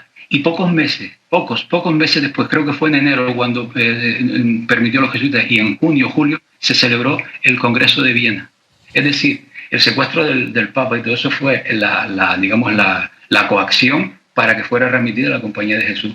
Entonces ya una vez esta Compañía de Jesús dentro del Vaticano, le ha costado, porque considero que fue hasta 1960 y poco con el Concilio Vaticano II, le ha costado controlar el Vaticano, pero pienso que ya lo tiene controlado. No, durante siglos, supongo que décadas, no habría sido posible que lo controlaran todo, pero gran parte de lo que se movía dentro del Vaticano lo controlaban ellos. No, el Congreso de Viena. El Congreso de Viena, vale. Lean el Congreso de Viena y compárenlo con lo que exigían los jesuitas, y se darán cuenta que prácticamente todo lo que reclamaban los jesuitas se cumplió, incluso la distribución de Europa y todo aquello. Y el Concilio de Viena fue el culmen definitivo. Porque en realidad el Concilio Vaticano II, el catolicismo dice que les parece abominable porque se aprobó, digamos, que los judíos fueran como hermanos y todo eso que sabemos de los judíos en el Concilio Vaticano II. Pero en realidad lo que hicieron fue, esto es otra historia, la relacionamos con el sionismo, fue hacer, a ver cómo es la palabra, hacer ya presente algo que era real, que era que los judíos y lo que es el sionismo estaba de manos de lo que son los anglo-venecianos. Pero bueno, esto es otra historia. Se sabe toda la controversia que hubo, está documentado, lo expuse en los últimos vídeos, están todos los enlaces a todo el proceso que hubo para los jesuitas intentando que desapareciera esta historia de la moneda secreta, pero la moneda secreta es real. En fin, les invito, no por hacer spam como se dice, pero les invito a que vean, no recuerdo qué vídeo, en que documento todo eso. Ya no recuerdo que me preguntaste. Disculpa. Sí, para todo esto. Pues considero que es un error, ahí partimos de una base errónea, porque esta manera de entender todo esto relaciona a los jesuitas primero con catolicismo, y para mí no son ni católicos. No digo los de base, hay jesuitas magníficos, no estoy hablando de lo que son los jesuitas de base, hablo de la cúpula. Y es un error también enlazar lo que es lo que son los jesuitas con el Imperio Español. Eso es un grave error. Claro. La leyenda negra, por supuesto, que surge de Inglaterra, por supuesto, pero no por no ser negra deja de ser gris. Pónganle el tono gris que ustedes quieran, gris claro, o pónganlo lo que quieran. O sea, el tema de lo que fue América, ahí es otra historia. Por supuesto que ha sido demasiado... hay demasiada historia que no es real, lo que es la leyenda negra. Pero digo, es un error. Los jesuitas no obedecen a ningún país ni nada. Su origen es en España, pero eso no significa nada, porque su juramento militar, recordemos que es militar, su juramento es al superior y al Papa, no a España. No tienen nada que ver con España. Por eso considero que cuando los católicos en España hablan de esa leyenda negra y relacionan el jesuitismo con el catolicismo, están equivocados. De hecho, su juramento es un poco como el de los masones, ¿no? A su superior, a su orden. Los católicos. Claro, pero es que el tema de la teología de la liberación, en mi opinión, que sobre todo se implantó en Iberoamérica, lo que buscaba era frenar cualquier proceso nacionalista, en el mejor sentido de la palabra, en Iberoamérica. Es decir, cualquier proceso genuino de que un país pudiera desarrollarse por sí solo sin necesidad de escorarse a ninguno de los dos bandos, pues ellos fueron imponiendo lo que es la teología de la liberación, que es un proceso, digamos, es un ideario un tanto marxista y globalista.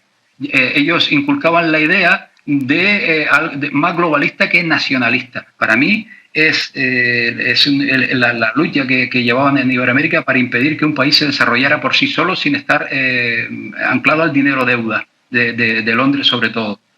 Y fíjense el resultado de lo que fueron las guerrillas. Ya sabemos que en todas las guerrillas en Iberoamérica, en casi todas estaban fundadas por jesuitas y bajo idearios jesuitas, ¿no? Eso era una manera de coaccionar a un país, de desestabilizarlo en un momento dado o llegar a acuerdos en otro momento. En mi opinión, la teología de la liberación tiene ese propósito: impedir que un país se desarrollara por sí solo, imponiendo bases marxistas, que sabemos muy bien que las bases marxistas son más globalistas, más... y es algo que llega hasta la actualidad, como vemos con las FARC, ¿no? ¿Quién está tramitando todo el asunto?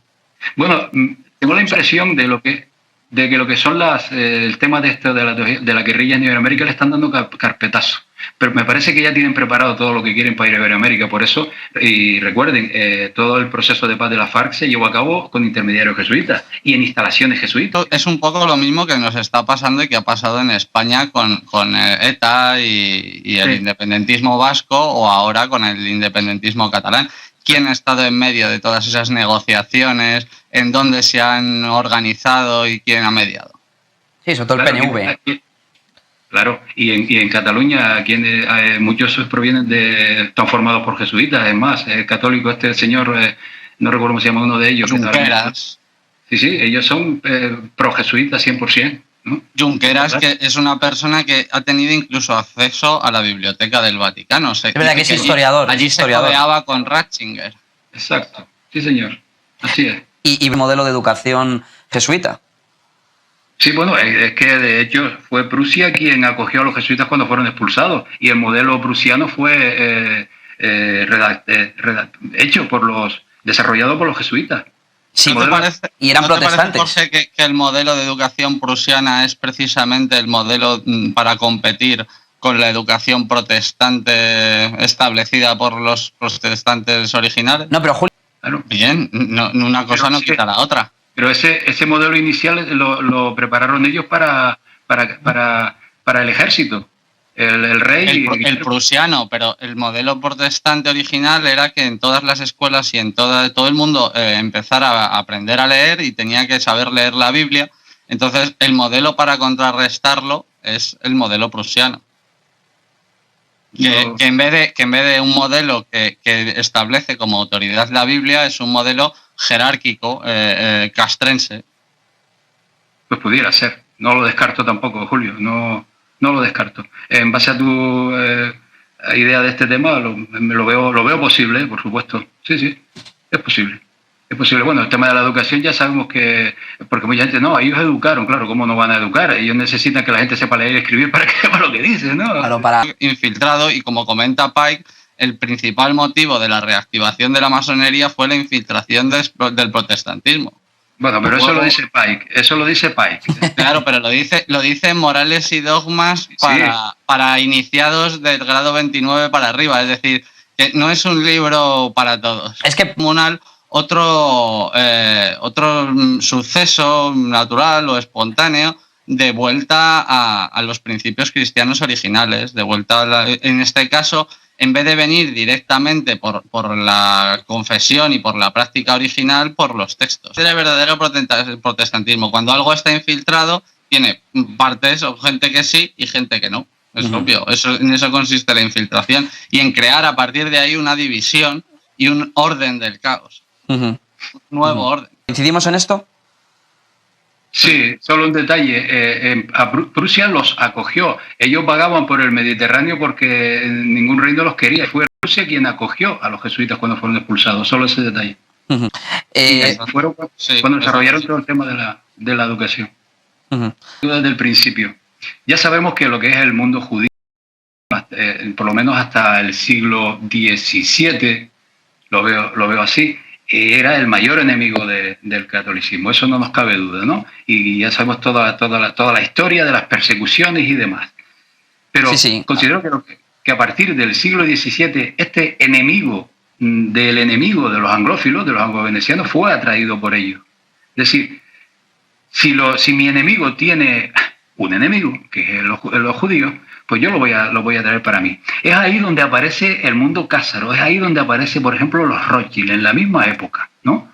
Entonces ahí hay un plan bien premeditado para quitarse de en medio a este enemigo, atraerlo hacia los intereses del mundo anglo-veneciano, que no voy a discutir que en todo este movimiento anglo-veneciano están los judíos por todas partes, por los mal llamados judíos por todas partes, por supuesto, pero esta movida muy inteligente por parte de esta gente la lograron con hacer una especie de caparazón para que lo que son las finanzas, el dinero, lo movieran los sionistas. Entre otras cosas porque a lo largo de los últimos siglos, lo que eran los reyes, sabemos que la usura no estaba permitida al cristiano, al católico, y sí a los judíos. Entonces ya sabemos la figura del judío de corte. El judío de corte era quien manejaba las finanzas del rey. Podemos decir. Bueno, pues pienso que ese modelo se ha trasladado al día de hoy. Es más, pienso que al día de hoy se están escenificando la misma historia. Todo el mundo está culpando al sionismo. El sionismo es el culpable. Tengo la impresión de que esta herramienta va a ser sacrificada en un momento dado. Si ahora mismo la gente busca justicia, al final será sacrificado el sionismo. Bueno, sería largo de exponer el tema. Totalmente. Lo vemos con lo que pasó con el nazismo, y el que no conoce su historia está condenado a repetirla. Entonces se repiten las cosas una y otra vez. Siempre lo ha propagado Roma, siempre. Siempre ha propagado Roma el antisemitismo, les conviene. Y el anglo-veneciano ha comprado la misma estrategia. Sigue con la misma estrategia. Y por ello es la creación del movimiento sionista. Considero que el movimiento sionista lo que hace es manipular al judaísmo. Pienso que el judaísmo, lo que es la religión judía, es víctima. El judaísmo es víctima, pero a lo largo de los siglos, no solo ahora. Entonces, para controlarlo, crearon el movimiento sionista, un movimiento político nacionalista, como hablábamos al principio, no recuerdo si fuera de audición o no.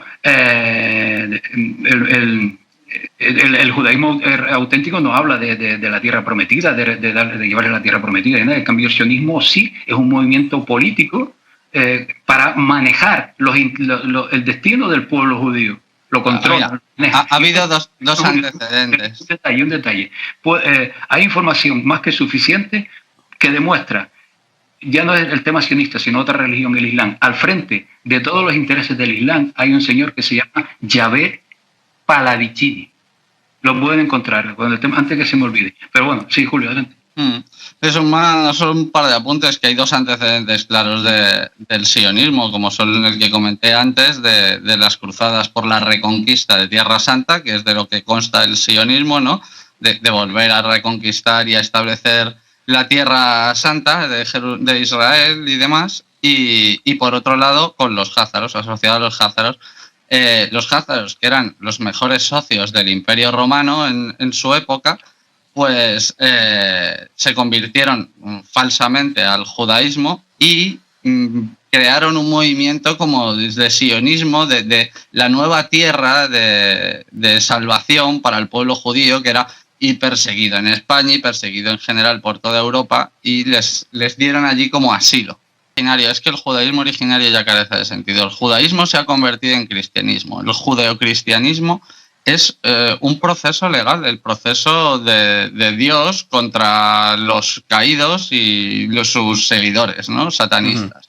Entonces, en ese proceso legal que desemboca en el juicio final, hay diferentes periodos en la instrucción, que es lo que significa Torá.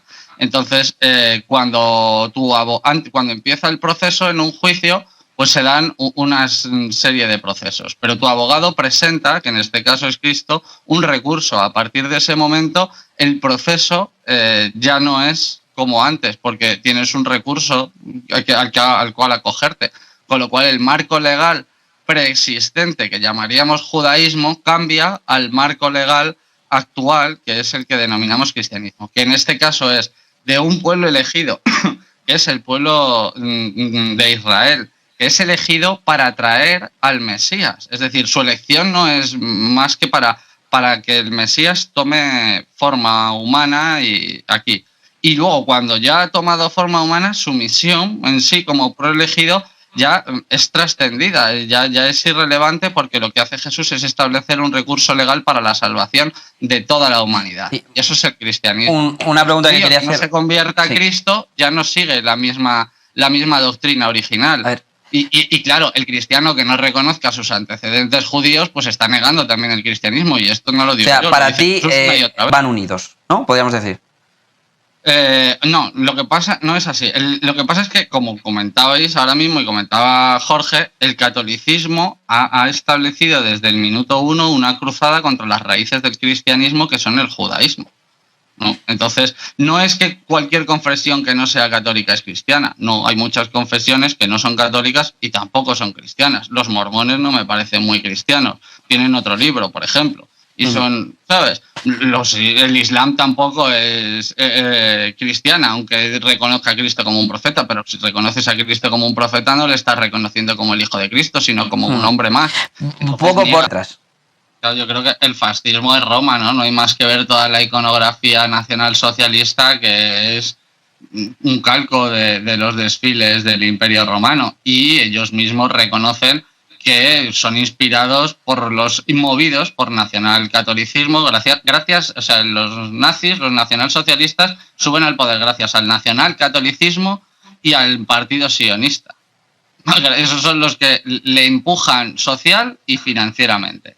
Jorge, un poco, me gustaría saber, Jorge, y si están también un poco los jesuitas de por medio, y un poco saber qué opina de eso. Igual que el ascenso de Mussolini al final fue el resultado de la pérdida de los estados pontificios por parte de lo que es el nacionalcatolicismo. Es decir, aún a finales del siglo XIX todavía tenían aquellas tierras, ¿no? Esos estados pontificios donde todavía al frente habían familias papales, y todo el proceso de lo que es la creación de la República de Italia estuvo empujada por los anglo-venecianos y por jesuitas. Eso por una parte. Ahí entra en juego incluso el famoso Giuseppe Mazzini y toda esta historia. Bueno, sería también largo de hablar.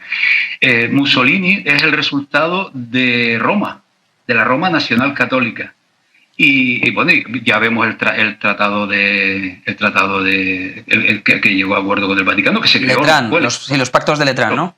Claro, fueron los últimos pasos del nacionalcatolicismo para sostenerse, es decir, para acorazarse, lo que es todo aquello. Mussolini es claramente del bando lo que es Roma. Y Hitler, que es un tema muy delicado, por el cual también me he llevado no me cabe duda, lo que decía Julio, a mí no me cabe duda que fue impulsado por el nacionalcatolicismo. Hay pruebas de sobra. Y al otro bando, tengo la impresión, por muchos detalles, de que le convenía también esa guerra final, esa guerra definitiva que fue la Segunda Guerra Mundial. Lo veo, entre otras cosas, por ejemplo, en lo que fue la propagación del antisemitismo por parte de los jesuitas en la revista Civitas Católica. Ellos propagaban el antisemitismo. Y a Hitler, quien le inculcó todo ese tema del antisemitismo, fueron gente como el alcalde de Viena, sí, católico y demás, ¿no? Estaban en los dos bandos infiltrados, como es su mayor éxito, ¿no? Por una parte, estaban incitando al antisemitismo a Hitler. Ellos parece que querían la guerra. La guerra era el resultado definitivo. Por algún motivo, supongo que al final era para sobre todo la creación del Estado de Israel, no nos cabe duda, y para la creación de organizaciones supraestatales como la Organización de las Naciones Unidas y demás, que ya ha sido lo que ha definido los últimos años, ¿no? Lo que es ahora mismo el esquema actual del mundo se basa en el resultado de la Segunda Guerra Mundial. Entonces da la impresión de que querían la guerra. Pero sí, los jesuitas tienen un papel definitivo, y lo que preguntaba, el fascismo es Roma, sin duda. El fascismo efectivamente es Roma, porque al contrario de lo que se piensa comúnmente, que el fascismo es un movimiento político dado por Mussolini, El fascismo es la forma de gobierno clásica del Imperio Romano. Viene del fascie, eso que tiene también la Guardia Civil y el FBI en su escudo, el Capitolio, que es un haz de varas, un manojo de varas con una que sobresale, ya sea con una lanza o con un arma, básicamente, que es la que sobresale de todos. Esto representa que todos están atados y siguen la misma dirección de una cabeza sobresaliente. Efectivamente. Esto es el fascismo. Judaísmo mesiánico, por lo que he encontrado, la documentación que he encontrado, ahí estaban presentes tanto... En realidad tiene una base católica que la puede desarrollar mejor Julio, y yo lo que he encontrado es que junto a, por ejemplo, a Jacob Frank, pues había jesuitas, ¿no? Estaban este señor Constantin Wade, un apellido un poco difícil de pronunciar.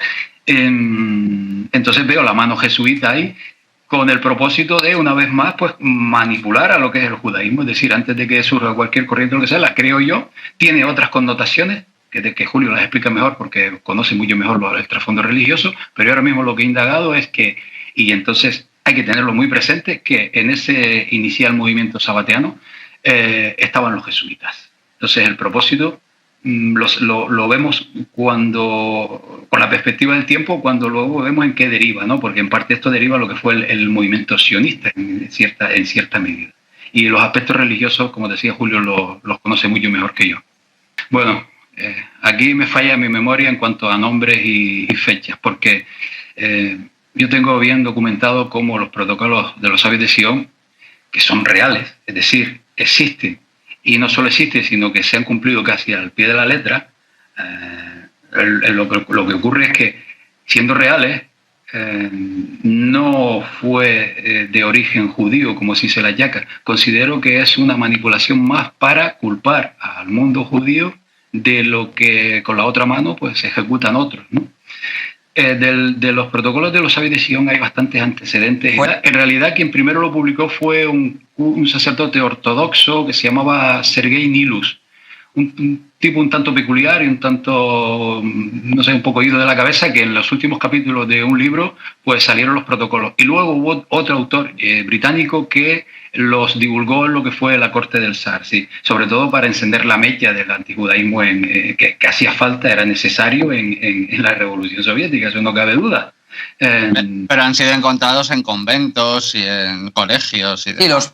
Es que es curioso cómo a la Mónita secreta, ¿no? Que sí está bien documentada de todo el asunto, de dónde proviene, que se la ha encontrado en diversas épocas y diversas ediciones y demás, con los protocolos de los sabios de Sion se supone que su origen es muy simbólico. Un tipo que le cae un rayo cuando llevaba los protocolos encima y se les encuentra entonces, ¿no? Porque claro, como los llevaba encima y le cayó el rayo, que es muy simbólico el rayo también.